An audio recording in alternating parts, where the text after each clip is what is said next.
Makeup किस तरह से परफेक्ट करना चाहिए। आईज मेकअप पर सबसे ज़्यादा इम्पॉर्टेंट काम क्या होता है, आई शेड्स अप्लाई करना। आई शेड्स कितने हमें डिपॉजिट करने चाहिए, किस तरह से पिक करना चाहिए और कितनी लिमिट होती है आई शेड्स लगाने की।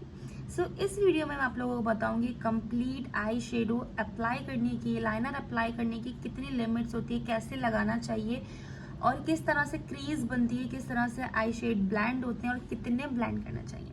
Welcome back to my YouTube family. I hope आप लोग सब बिल्कुल खैरियत से होंगे एंड बिल्कुल सेफ होंगे। आईज मेकअप का जो थ्योरी है, जो सीरीज़ है वो स्टार्ट हो चुकी है। तो मैंने प्रीवियस क्लास में आपको आईज की थ्योरी समझाई थी बहुत अच्छे तरीके से, पार्ट्स के बारे में बताया था कि कौन सी चीज़ हमें कहाँ लगानी चाहिए। और अगर किसी ने ये क्लास नहीं देखी है तो सबसे पहले जाएं मेरे प्रीवियस क्लास को देखें, तभी आपको ये वाली क्लास अच्छे तरीके से समझ में आएगी।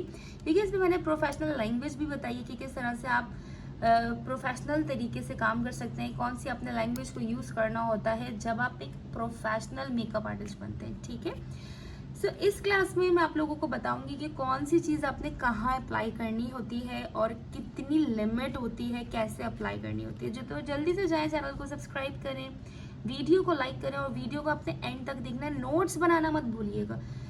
जब कोर्स के एंड में सर्टिफिकेट मिलेंगे ना आपको, तो मैं नोट्स भी लूँगी कि आपने आखिर सीखा क्या, आपको समझ में क्या आया। ठीक है, क्वेश्चंस भी पूछूंगी, सही है, 10-15 क्वेश्चंस बनाऊंगी और नोट्स आप लोगों से लूँगी, तो ही आपको सर्टिफिकेट मिलेंगे, ताकि मुझे भी तसल्ली हो कि हाँ आप लोगों ने कुछ सीखा। स्टार्ट करते हैं वीडियो को। सबसे पहले मैं आप लोगों को बताती हूँ टेयर डक्ट। ठीक है, ये हो गया टेयर डक्ट, जहाँ से आपका आंसू निकलता है। और ये वाला जो है ना इनर कॉर्नर है, यानी कि टेयर डक्ट के बिल्कुल साथ ही जो होता है ना, वो उसे इनर कॉर्नर कहते हैं। टेयर डक्ट पे हम क्या करते हैं, टेयर डक्ट को हम प्रोमिनेंट करने यानी हाईलाइट करने के लिए उस पर हाईलाइटर लगाते हैं और बहुत ही स्मूथली से उसको ब्लेंड कर देते हैं। फिंगर से बहुत अच्छे तरीके से ब्लेंड होता है, या फिर इसका ब्रश आता है उससे भी आप कर सकते हैं, लेकिन मैं प्रेफर करूंगी कि आप फिंगर से भी कर सकते हैं, वो अच्छा रहता है। अच्छा, अब हमने इनर कॉर्नर से मेकअप किस तरह से उठाना होता है।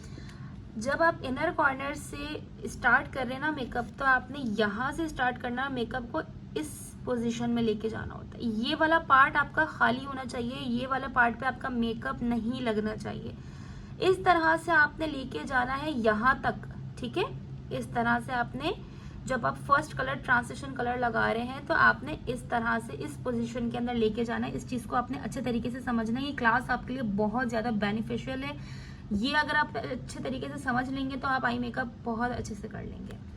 ठीक है, तो इस तरह से आपने आईज का जो फर्स्ट शेड होता है इस तरह से लेके जाना होता है यहाँ तक। ये वाला पार्ट आपने कवर नहीं करना होता है। अगर आप ये वाला पार्ट कवर करते हैं, यहाँ पे आई शेडो लगा लेते हैं, तो आपकी आईज चौड़ी लगती है। ठीक है, वो फिर अच्छा शेप नहीं आता, एकदम से चौड़ा सा आपका फेस भी बहुत ज़्यादा चौड़ा लगता है। ठीक है, अगर परफेक्ट आई मेकअप नहीं हुआ, वो परफेक्ट आपने शेड को नहीं पिक किया हो, ठीक है, इस तरह से आपने उसको डिपॉजिट अगर परफेक्ट नहीं किया हो।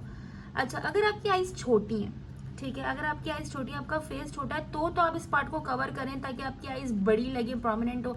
लेकिन नॉर्मल आंखें अगर हैं, ठीक है, तो फिर आपने इस वाले पार्ट को कवर नहीं करना, आई शेड को ऐसे उठाना है यहाँ तक, इस तरह से। तो आई होप आपको इनर कॉर्नर और टेयर डक्ट की जो प्रॉब्लम है वो अच्छे से समझ में आ गई होगी, किस तरह से आपने इस पे आई शेड अप्लाई। कॉर्नर की आपको चीज़ें अच्छे से समझ में आ गई। अब हम बात करते हैं वी कॉर्नर, आउटर कॉर्नर। ठीक है, जब हमारा आईज होती है, आईज के जब हम खोलते हैं आईज, और उसके बाद जो ये कॉर्नर पे हमें एक पॉइंट मिलता है, ठीक है, उसे आउटर कॉर्नर भी कहते हैं, उसे आउटर वी भी कहते हैं।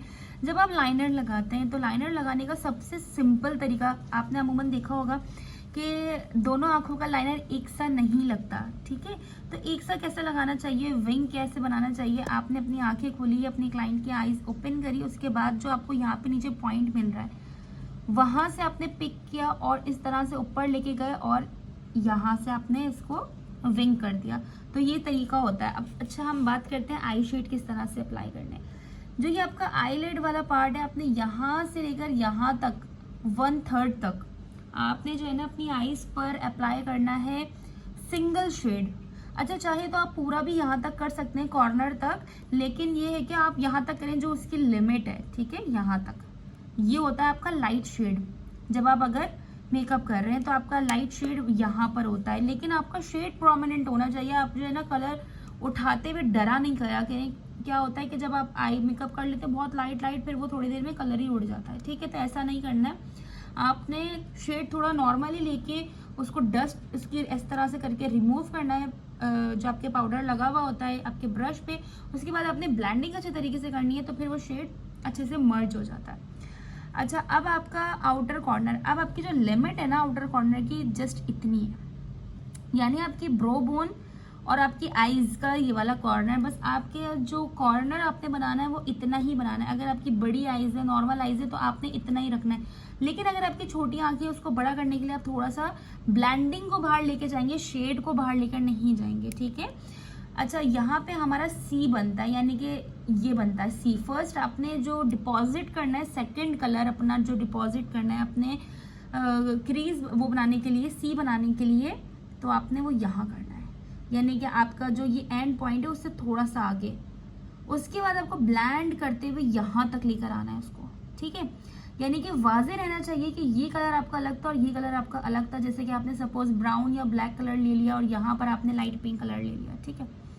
तो आपका लाइट पिंक कलर तो हो गया यहाँ तक। अब आपने अप्लाई किया डार्क ब्राउन या ब्लैक कलर, तो आपने यहाँ से स्टार्ट करा, उसको ब्लेंड करते करते करते आपने यहाँ लाना और यहाँ पे आपने इस क्रीज को भी अच्छे तरीके से ब्लेंड करना। जो यहाँ पे एक लाइन ड्रॉ होगी उसको अच्छे तरीके से आपने जो है ना ब्लेंड करना है, ताकि ये दोनों शेड आपस में मर्ज हो जाए और ऐसा लगे कि ये एक ही तरीके का शेड लगा हुआ है। मिक्सिंग, ब्लेंडिंग बहुत ज़्यादा इंपॉर्टेंट है।